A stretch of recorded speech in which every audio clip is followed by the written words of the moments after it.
Hi வணக்கம் நமஸ்தே நமஸ்காரம். நான் உங்களோட இன்னைக்கு நான் என்ன செய்ய போறேன் பார்த்தீங்கன்னா சிந்தாமணி சிக்கன் தான். சின்ன வெங்காய சிந்தாமணி சிக்கன் தான் நான் செய்ய போறேன். இந்த வீடியோவில் எப்படி செய்யறதுன்னு போய் பார்க்கலாம் வாங்க. சிந்தாமணி சிக்கன் செய்யறதுக்கு பார்த்தீங்கன்னா சின்ன வெங்காயம் போட்டுக்கிறோம். அடுத்தது பார்த்தீங்கன்னா தனியாத்தூள், சோம்பு, காஞ்ச மிளகா இந்த மூணுக்கு போட்டுக்கிறோம். அது கூட பார்த்தீங்கன்னா கறிவேப்பிலை போட்டுக்கிறோம். அடுத்ததாக பார்த்தீங்கன்னா எண்ணெய் ஊற்றிக்கலாம்.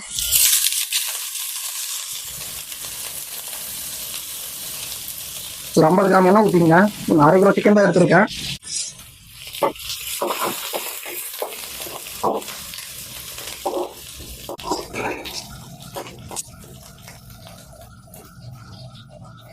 சால்ட்டு போட்டுக்கலாம். ஒரு தேவையான அளவுக்கு மட்டும் போட்டுருங்க.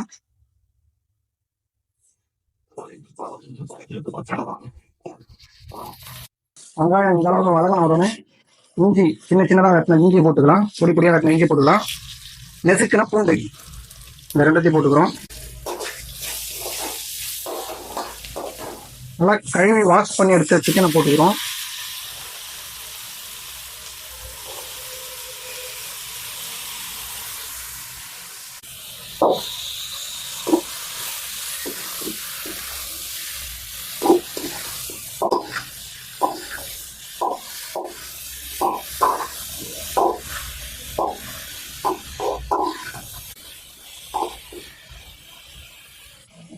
ஒரு அரை டீஸ்பூன் மஞ்சள் தூள் போட்டுக்கலாம்.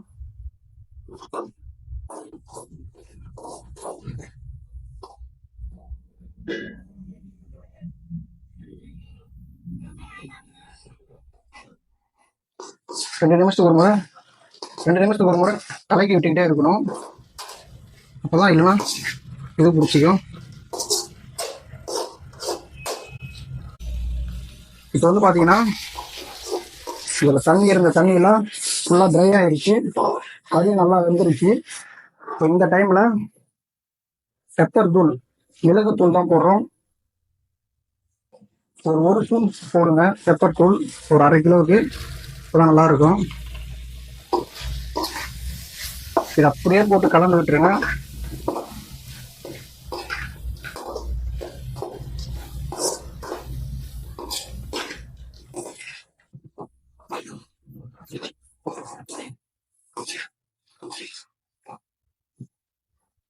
லாஸ்ட்டாக பார்த்தீங்கன்னா கொத்தமல்லி தழை தான் போட்டுக்கிறோம்.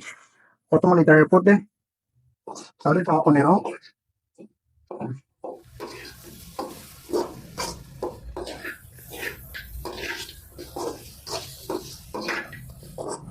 அவ்வளோதான், சூப்பரான முறையில் சிந்தாமணி சிக்கன் செஞ்சு முடிச்சிட்டேன். இதோட டேஸ்ட் பார்த்துடலாமா? ஒரு பீஸ் எடுத்துருக்கேன். கறி பார்த்தீங்கன்னா பூ மாதிரி வந்துருக்கு. நம்ம பார்த்தது தெரியும்.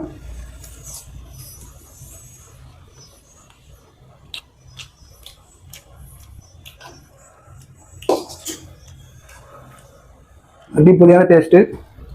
நீங்களும் இதே போல் செஞ்சு சாப்பிட்டு பாருங்கள்.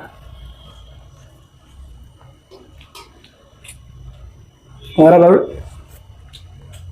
மதிய லஞ்சுக்கு சாம்பாரோட ரசத்தோட இதை வச்சு சாப்பிட்டோம்னா சூப்பரான ஒரு டேஸ்ட்டில் இருக்கும். அடிப்பொலி. ஓகே, பாய்.